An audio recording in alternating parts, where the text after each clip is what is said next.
In one of the most highly anticipated rematches in women's boxing, Katie Taylor narrowly defended her undisputed super lightweight title against Amanda Serrano in a dramatic and blood-soaked encounter. The opening rounds were a mix of caution and calculated exchanges. Serrano rocked Taylor in the first round with a powerful left hand that sent the champion against the ropes. Despite Serrano's early dominance, Taylor showcased resilience, finding her rhythm in the third round by boxing fluidly and countering Serrano's relentless pressure. The turning point came in the fourth and fifth rounds, when accidental head clashes marred the contest. Taylor's aggressive infighting caused a nasty cut above Serrano's right eye, leaving blood streaming down her face. The referee briefly paused the action to assess Serrano, but she continued despite the injury. As the bout progressed, Taylor was warned twice for excessive use of her head, resulting in a point deduction in the eighth round. The deduction seemed to signal a shift in momentum towards Serrano, but the champion fought back fiercely in the closing rounds. Round 9 saw Serrano edging out Taylor with effective combinations, but the final round became a brutal slugfest. Both fighters threw caution to the wind, exchanging relentless punches in a desperate bid to seal victory. Serrano's stinging combinations found their mark, but Taylor's unyielding spirit and ability to counter kept her in contention. When the final bell rang, the crowd erupted in cheers and boos, reflecting the razor-thin nature of the contest. The judges' unanimous decision in Taylor's favor prompted an uproar, with many feeling Serrano had done enough to win. Statistically, Serrano outlanded Taylor, landing 324 punches to Taylor's 217 and throwing significantly more. Despite this, the judges favored Taylor's precision and ability to win key exchanges. The crowd's reaction underscored the divisiveness of the decision, with Serrano acknowledging the controversy, saying, "I knew it was going to be a little shady, but listen, I came here. I chose to be great." Taylor defended her performance, stating, "We trained so hard for those moments. Anybody's punch can change a fight in boxing, and she's a hard puncher. She's a very tough warrior, and I was prepared for that." This bout marked the second chapter in one of the greatest rivalries in boxing. Their first meeting in April 2022, which Taylor won by split decision, set the stage for Friday's rematch. Despite being in the twilight of their careers, Taylor at 38 and Serrano at 36, both fighters demonstrated extraordinary determination and skill, leaving fans clamoring for a trilogy bout. "This is an amazing moment again for women's boxing," Taylor remarked post-fight. "We put on a performance again for everybody, and just thank God for another amazing night." Serrano, reflecting on her performance, added, "I dared to be great tonight, and I went up 3 divisions. I'm the featherweight champion of the world, and I want to be great." While Taylor retained her titles, the controversy surrounding the decision will linger. Serrano's courage to move up in weight and challenge one of the sport's best adds to her legendary status, even in defeat. For Taylor, the win reinforces her legacy as a dominant champion who thrives in the face of adversity. From the outset, the stakes were high as both fighters entered the ring. Amanda Serrano, flanked by Dallas Cowboys cheerleaders and donning a bulletproof vest, symbolized her readiness for war. Katie Taylor, walking intently to the ring, exuded the focus of a champion who knew the rarity of such moments. Zab Judah shook his head in disbelief, his voice cutting through the noise of the crowd as he declared Amanda Serrano the rightful winner. Passionate and unwavering, he called the decision a robbery, igniting even more debate over the fight's outcome. Zab, what's your reaction? What's the reaction? She won. Katie, what's your reaction? Boom. Boom. Yeah, boom. Luke, what's your reaction? What's your reaction? Hell no. Hell no. Okay, Amanda won. Brooklyn. Amanda won. There's another robbery. We're all Brooklyn. I'm Brooklyn Bushwick. We right here. Claressa Shields analyzed the fight with a sharp eye, pointing out that Katie Taylor's ability to adapt and execute a strategic game plan was crucial, while Amanda Serrano started strong, landing heavier shots in the early rounds. Taylor responded with superior counterpunching and a well-rounded defense. Shields highlighted how Taylor fought effectively off the back foot, landing accurate combinations and using movement to keep Serrano from cutting off the ring. Now, I put my binoculars on today, and I watched the fight through these clear lenses that makes me get closer to the ring. Expert eyes. I thought Amanda had the bigger shots in the middle and the beginning of the fight, but who landed the better shots, who did the countering, who had better defense, it was Katie Taylor. The accidental headbutt in the middle rounds became a pivotal moment. Shields observed that Taylor exploited Serrano's cut, aiming precise hooks at the damaged area while maintaining her composure. Despite being visibly fatigued in the later rounds, Taylor executed explosive 5-punch combinations that caught the judges' attention. Serrano's pressure was relentless, but her defensive gaps allowed Taylor to land cleaner, more effective punches in the critical moments. I knew the fight was going to be close, but once the headbutt happened, Katie got real smart, kept aiming for the cut, throwing big hooks at the cut. Amanda defense up top was not together to where she just walked there and stalked her down. And Jordan, the same one that I got on. Yep, those same ones. Yeah, that's right. Yeah, I'm 11. So she walked her down and she was trying, but Katie she countered, she circled her. Amanda did not cut off the ring. I think that Katie won the fight by a hair. It is what it is. Like, I wanted Amanda to win. Like, on this big stage, and the MVP is putting all this promotion and money behind her, and she's getting her recognition. You want to win on these big stages. But as savage as she is, and she cut and headbutt and all this stuff, she did not win the fight. And I'm not a hater because I flew myself out here, paid for my own ticket. Ooh, like, got this nice purse.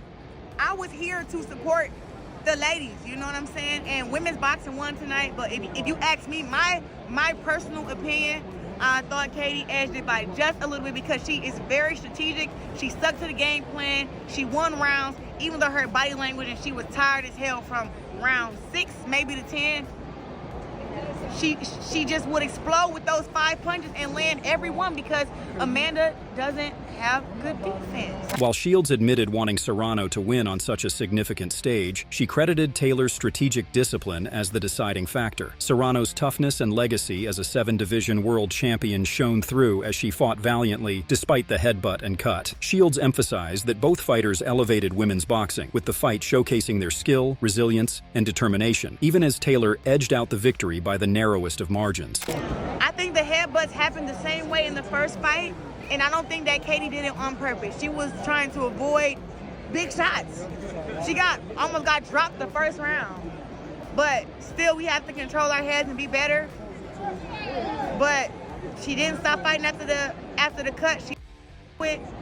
And look, Amanda is a savage, man. She's such a legend in my eyes. You know, 7-time division world champion. Eddie Hearn hailed the fight as another epic clash between two legends, praising Taylor's heart and Serrano's brilliance. While he agreed with the judges' scorecards, he acknowledged that a draw or a Serrano win would have been fair. Taylor's ability to grind out tough victories, even past her physical prime, was a testament to her incredible desire and resilience. Oh, incredible. You know, such another brilliant fight.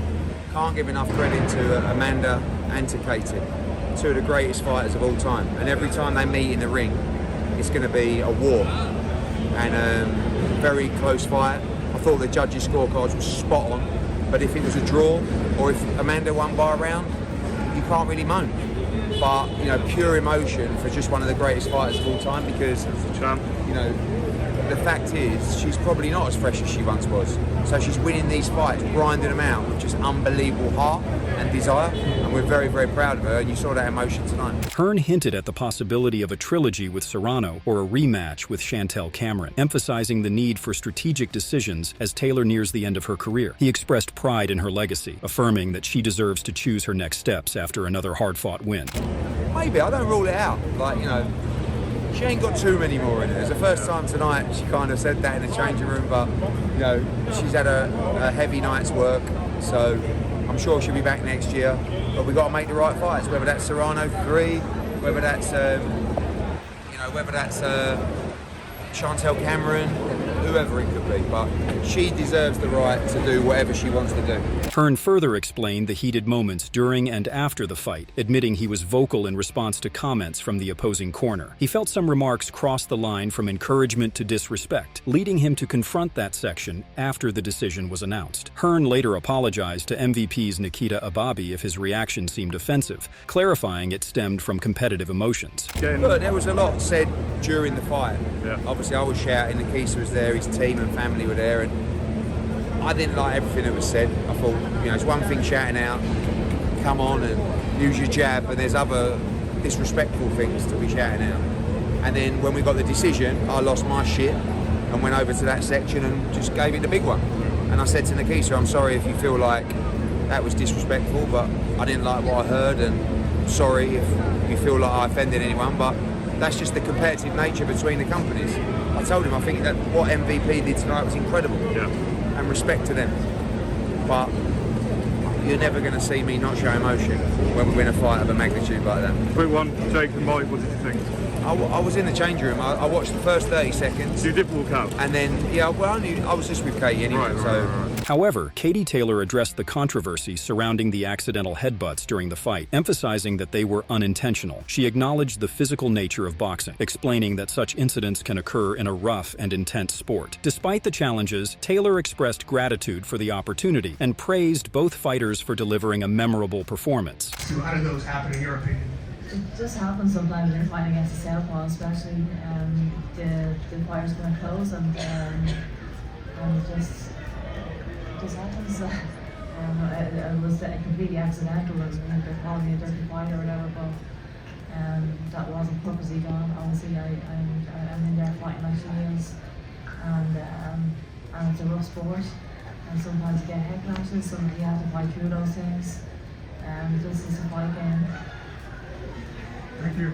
As the sport looks ahead, a trilogy fight seems inevitable, with both fighters acknowledging their rivalry's historic significance. Whether it happens or not, Taylor and Serrano have elevated women's boxing to unprecedented heights, delivering yet another unforgettable night in the ring. Also on the card, Mario Barrios retained his WBC welterweight title in a tough split draw with Abel Ramos, with both fighters knocked down during the fight. Barrios dominated the early rounds, but was rocked by a 6th-round knockdown from Ramos, who fought back fiercely after a slow start, making the fight a back-and-forth war. The judges' scorecards were split, with one judge scoring it 116-110 for Barrios, another giving it 114-112 to Ramos, and the third scoring it a 113-113 draw. Ramos showed incredible resilience after being knocked down early, landing powerful punches in the middle rounds. Barrios, despite the knockdown, never lost his determination and responded with sustained pressure, proving his championship heart. After the fight, Barrios expressed respect for Ramos's toughness, stating, "He was as tough as I thought. I prepared myself for a hard 12 rounds, and that's exactly what I got today." Barrios was open to a rematch, but said he would take time off before deciding. Ramos, acknowledging Barrios' strength, said, "He came out strong. You can tell he's strong," and added he wasn't surprised by the draw. Ramos also avoided trash talk, maintaining a professional attitude throughout the fight. Both fighters left the ring with visible marks of the brutal contest, their faces battered from the intense exchanges. The split draw leaves the possibility of a rematch on the table, as both fighters displayed great heart and skill. Barrios and Ramos could meet again in the future to settle the score, with both having earned respect for their resilience and determination in the ring. Katie Taylor and Amanda Serrano delivered another unforgettable battle, showcasing their exceptional skills and unbreakable will. The controversial decision aside, Taylor's strategic brilliance earned her the win. With a potential trilogy on the horizon, the future of women's boxing looks brighter than ever. However, Mario Barrios and Abel Ramos also gave fans an unforgettable showdown, with both fighters showing incredible resilience. The split draw left room for debate, but one thing was clear: both men displayed heart and determination. A rematch could be on the horizon, making their rivalry one to watch. So, what are your thoughts on this? Share your thoughts in the comments section, and make sure to subscribe and like if you enjoy the video.